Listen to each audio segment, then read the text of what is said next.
Hey, welcome. So today we're going to get into something that, let's be honest, almost all of us have felt. It's that feeling of trying to start an exercise routine, and it just feels impossibly hard, especially when you feel like you need it the most. It's a real paradox. So let's just dive right in. It's a super frustrating question, right? You know you want to get healthier, you know you need to move your body, but the actual act of starting, it can feel like you're trying to push a giant boulder up a very, very steep hill. Well, it turns out you're not just imagining it. There are some very real, scientific reasons why it feels this way.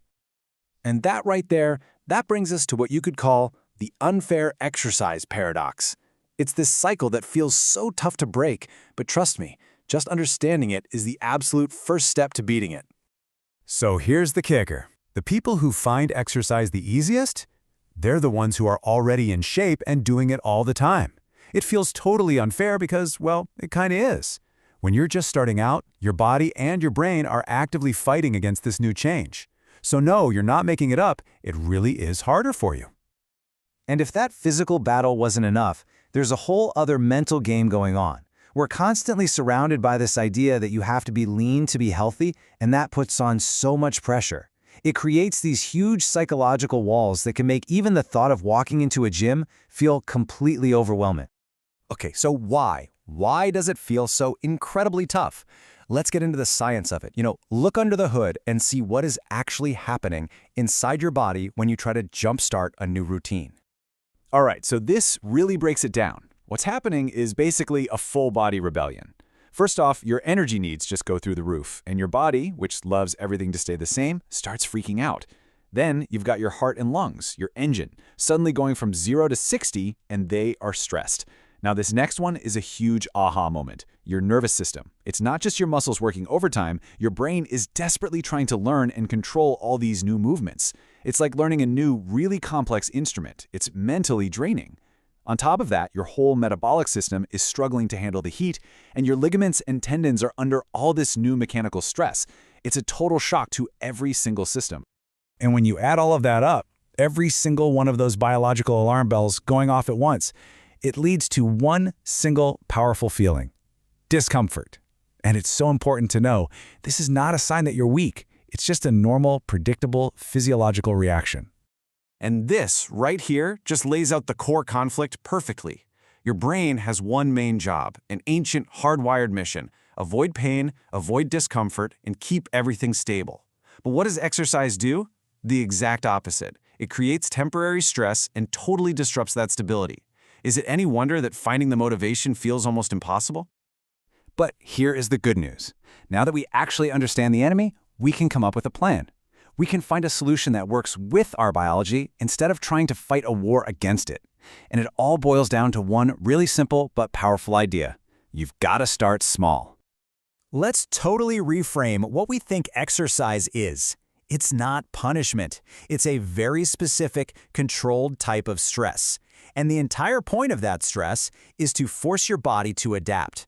And those adaptations, that's what getting stronger, leaner, and healthier actually is. So here's where that go big or go home attitude completely backfires. If your body is already under the metabolic stress of being out of shape, throwing a crazy intense workout on top of that is just way too much, way too soon. You're literally just piling stress on top of an already stressed out system. The research on this is crystal clear. Pushing your body and mind that hard, right out of the gate, that isn't mental toughness. It is, quote, a sure recipe to fail.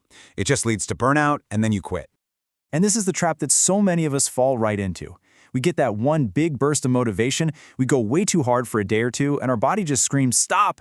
We end up sore, totally exhausted, feeling defeated, and then we stop. Sound familiar?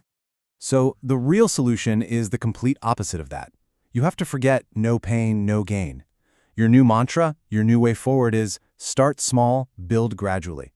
You give your body a manageable dose of stress that it can actually handle and adapt to, and then you slowly, gently turn up the dial over time.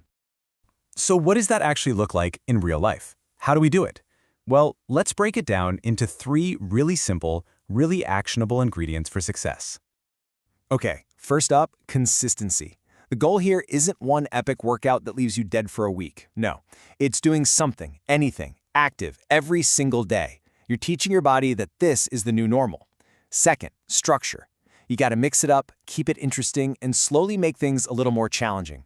And third, and this might be the most important one, patience. You have to be patient with yourself. This is a long game.